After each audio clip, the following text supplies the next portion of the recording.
حضرت اسامہ حضور سے بے تکلف تھے اور جو ضرورتیں تھیں حضور سے آ کے کہہ لیتے تھے، ظاہر ہے پوتوں کی جگہ پہ تھے، کوئی بھی کام ہوتا بلا تکلف حضور کی خدمت میں حاضر ہو جاتے۔ حضرت اسامہ بن زید کہتے ہیں ایک دن رات کا ایک حصہ بیت چکا تھا اور مجھے حضور سے کوئی کام، کوئی حاجت حضور سے جڑی تھی اور اس کی تکمیل چاہ رہا تھا، تو میں رات کے وقت ہی آ گیا۔ ظاہر ہے کہیں جانا ہو تو بندہ سوچتا ہے، لیکن جہاں اتنی بے تکلفی ہو وہاں کہتا ہے چلو میں چلا جاتا ہوں، تو وہ حضور کی خدمت میں حاضر ہو گئے۔ تو آقا کریم تشریف لے آئے۔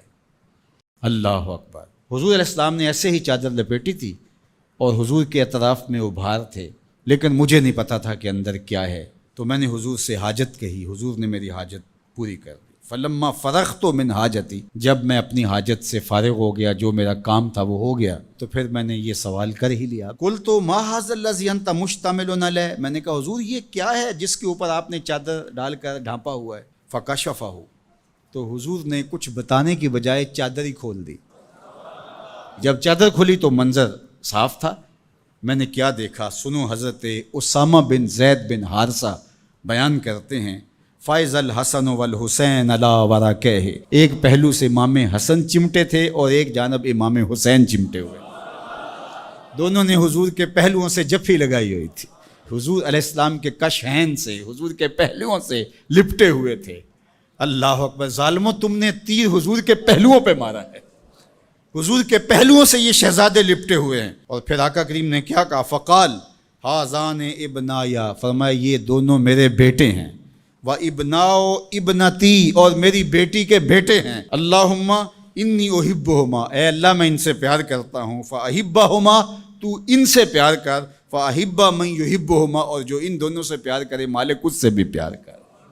اللہ اکبر! حذیفہ بن یمان اپنی ماں کی مغفرت کا سوال لیے حضور کے پاس حاضر ہوئے تھے، اور آقا کریم نے ان کو یہ خبر بھی دی، حذیفہ سنو، یہ فرشتہ میرے سامنے حاضر ہے اور یہ میری فاطمہ اور میرے حسن حسین کے لیے جنتیوں کی سرداری کا مجدہ جاں فضا لے کر آئے ہیں، پیغام لے کر آئے ہیں، بشارت لے کر آئے ہیں۔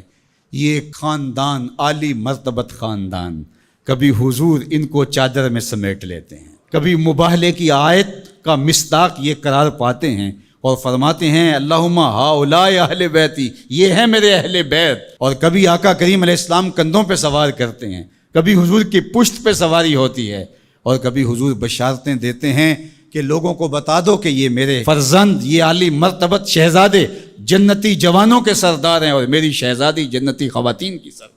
یہ عالی مرتبت خاندان جن کی عظمتیں اتنی بلند ہیں اور جن کی رفعتوں کے پھریرے لہرا رہے ہیں، تو جتنا اونچا منصب ہوگا امتحان بھی تو اتنا اونچا ہوگا، جتنی بڑی شان ہوگی تو امتحان بھی اس کے مطابق ہوگا۔ پھر 10 محرم کو جو امتحان ان شہزادوں نے دیا اور ثابت کیا کہ ہم سرداران جو جنت ہیں وہ ایسے ہی نہیں بن گئے، کیسے کڑے امتحان سے گزر کر کے ہم اس مرتبہ رفیع کے اپنے آپ کو حقدار بتا رہے ہیں۔ کوئی یہ نہ کہے کہ پیغمبر نے اپنے نواسے جان کے ایسے ہی بشارت دے دی تھی اور یہ عظمت ان کو حاصل ہو گئی تھی، ورنہ ان کے اندر کیا رکھا تھا۔ اب زمانہ دیکھے کہ جو حسین ابن علی نے کر کے دکھایا ہے، زمانے میں کوئی دکھائے تو صحیح۔ عظمتوں کی جس مسند پہ بیٹھے شہزادہ رسول دکھائی دیتے ہیں اور شہزادی رسول دکھائی دیتی ہیں اور امام حسن دکھائی دیتے ہیں، یہ الگ الگ عنوانات ہیں، جس عنوان پہ آئیں تو ایک کائنات بسی ہوئی ہے۔ اللہ جل شانہ ان شہزادوں کی برکت سے ہمیں دین کا حقیقی شعور عطا کر دے۔